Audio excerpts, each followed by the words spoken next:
You need to know immediately what researchers have discovered. Quite simply, the real Noah's Ark, and what has been revealed inside this ancient vessel is breathtaking. Are we facing concrete proof of one of history's greatest mysteries? Well, let's find out now. Let's go. Well, believe it or not, but this discovery could change our view of ancient history and archaeology. Biblical legend has it that Noah, under divine orders, built a large boat to save all forms of life from a devastating flood. This boat, known as Noah's Ark, was described in detail in the book of Genesis, where God is said to have given precise instructions for its construction. The ark was to be about 135 meters long, 22.5 meters wide, and 13.5 meters high, with proportions that make it longer than a soccer field. The ark was huge and made of gopher wood, which today is an unknown type of tree. It was coated with bitumen to make it waterproof, which would make it more durable, although many scholars question the ability of such a large wooden boat to withstand rough waters. Believers argue that divine intervention ensured its stability. There is also the hypothesis that the wood used had special property. Inside, the ark had 3 floors,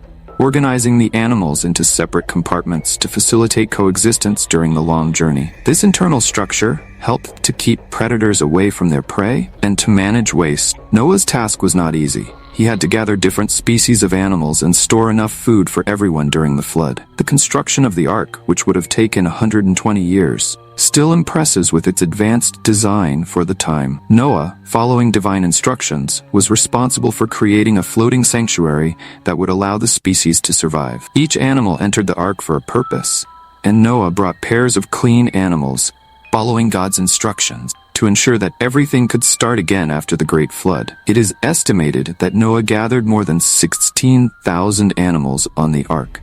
Mammoth task, even for modern zoos that have access to telecommunications and global transportation network. Managing so many animals in a small space would be a huge challenge, including quarantine to prevent disease. To deal with parasites, avoid conflicts between predators and prey, clean up hazardous waste, and follow specific diets, it was necessary to go beyond common breeding method. The engineers built enclosures for various species, separating the animals by size and behavior to facilitate constant cleaning. Cleaning teams probably worked in shifts of 4 to 6 hours. During long voyages, the need to store cargo safely diminished, while the demand for quick access to medicines, painkiller mixtures, cleaning solutions, and digestible rations grew, especially to cope the strong ocean swing. Careful planning allocated the lower part of the ship to machinery, waste processing, and the largest and most dangerous animals, such as elephants, rhinos, and hippos. More docile animals stayed on the second level, where the galley provided water and basic, unfrozen provisions. On the upper deck were the birds, humans, and care areas for pregnant or newborn animals. After ensuring the safety of all creatures and provisions, the final countdown was ready for the cataclysm. Several stories report that groundwater and torrential rains caused a flood that lasted 40 days and 40 nights. During this period, navigation was irrelevant, as ocean currents controlled the ark's course, while violent storms persisted for 5 months, making normal navigation impossible. Within this chaos, strict routines were essential to maintain order and mental health, distributing provisions, monitoring the condition of the animals, and providing basic exercise. Elephants needed more than 300 pounds of fodder a day, supplemented with digestive enzymes and rigorous cleaning to avoid infections. More than 100 species of birds needed space to spread their wings, vigilance against viruses, and specific diets. Protocols ensured maximum health during the crisis. After the flood, scholars and believers debate the evidence of Noah's heroic journey and the final resting place of the ark, possibly on the heights of Mount Ararat, according to ancient translations and local legends. However, the actual geology of Ararat was shaped by volcanic eruptions long after Noah's time. Other suggested sites include the Al Judi Peak in the Sagro Mountains, Darupanar in eastern Turkey, Nahilig Aray on the border between Afghanistan and Pakistan, where there are supposedly fossils of large boats. Modern technologies such as ground-penetrating radar, aerial LiDAR scanning, and magnetic satellite studies are valuable tools for future expeditions. Even with these technologies, exploring these sites requires treacherous climbs to high altitudes, undertaken only by the most dedicated and financially supported. During the Great Flood, which lasted for 40 days and nights, the Ark faced a great challenge. Living with all these animals in a limited space required organization and care. Teams worked tirelessly to keep everything clean and to feed the animals, who had very varied diets. Elephants, for example, consumed large quantities of food every day. Birds, on the other hand, needed space to fly and specific care to avoid disease. After the water receded, many believe that Noah's Ark rested somewhere high up. There are several theories about where this happened, one of the most popular being Mount Ararat, but the area has undergone geological changes that make this hypothesis difficult to prove. Other possible sites include Al-Judi in the Sagro Mountains, Darupanar in Turkey, and Hiligarai between Afghanistan and Pakistan. Modern expeditions, using advanced technology such as radar and aerial scanning, are still trying to find evidence of this incredible story. The Bible mentions that the eye of cypress wood and covered with bitumen to ensure it would float.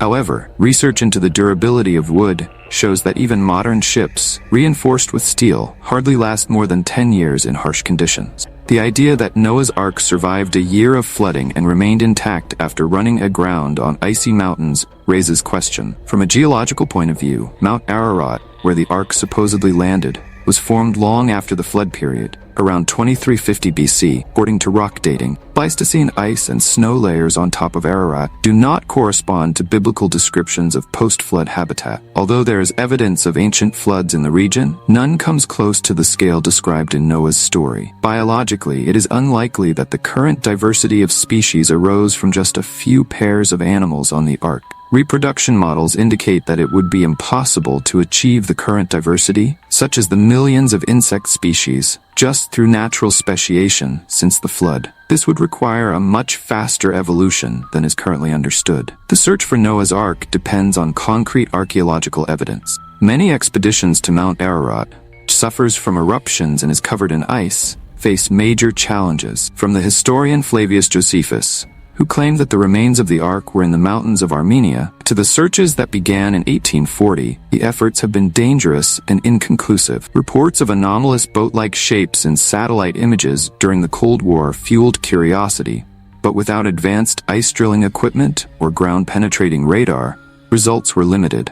Today, international treaties severely restrict the access of large teams to this sensitive area, while conflicts between Kurdish militias and Turkish troops add deadly risks to unauthorized expedition. Some well-funded efforts that obtain permits, such as those in 2011 that released carbon dates supposedly from Noah's era, generate criticism when the evidence can be explained away as natural or as fraud. Well, many people are still looking for concrete evidence about Noah's Ark, which leads to various debates about discoveries and relics supposedly linked to it. One famous case is that of Nami, group of evangelical creationists who in 2008 claimed to have found remains of the Ark on Mount Ararat. After investigations, it was discovered that this unauthorized expedition involved financial fraud and the manipulation of diaries in order to gain international attention. The evidence presented was confirmed as false. Another example of deception was that of Ron Wyatt, an amateur researcher who claimed that stones found in Darupanar were parts of the Ark, and in fact they were natural formations. Wyatt claimed that these stones helped navigate ancient ships, but geologists have shown that there was no credibility to his claims. The lava formations perfectly explained the boat shapes seen in aerial images, and other expeditions revealed that the stones showed no signs of human extraction. Regardless of religious texts, some researchers study the impacts of floods on human history. In the 1990s, discoveries in the Black Sea region brought new perspectives on the biblical flood. An oceanographer found evidence of floods that align with cultural accounts of a catastrophe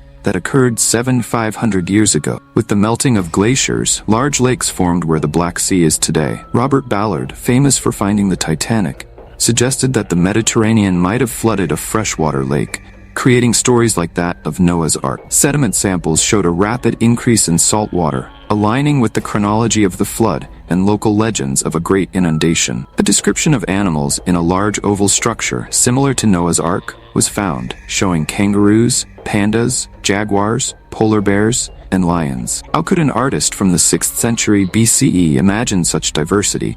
This suggests a connection to the Ark narrative. Historians also mention boat-shaped formations in ancient Jewish scriptures. Flavius Josephus, a 1st century scholar, documented remains of arks scattered across the Armenian mountains, similar to landing zones described in other flood accounts. Marco Polo, a Renaissance explorer, also recorded accounts of a sacred place in the mountains where it was believed the Ark had landed. In the 6th century, Bishop Procopius described petrified remains of a great mythical ship in caves in the mountain. With current technology and the analysis of ancient data, there is hope that we might uncover more about these ancient events.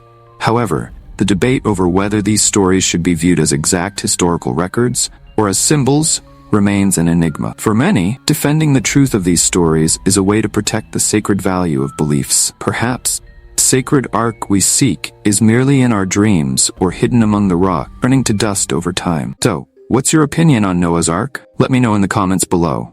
Also, click on this video that's appearing on the screen now, as I've set it aside just for you. Well, that's it, and see you next time. Curious one.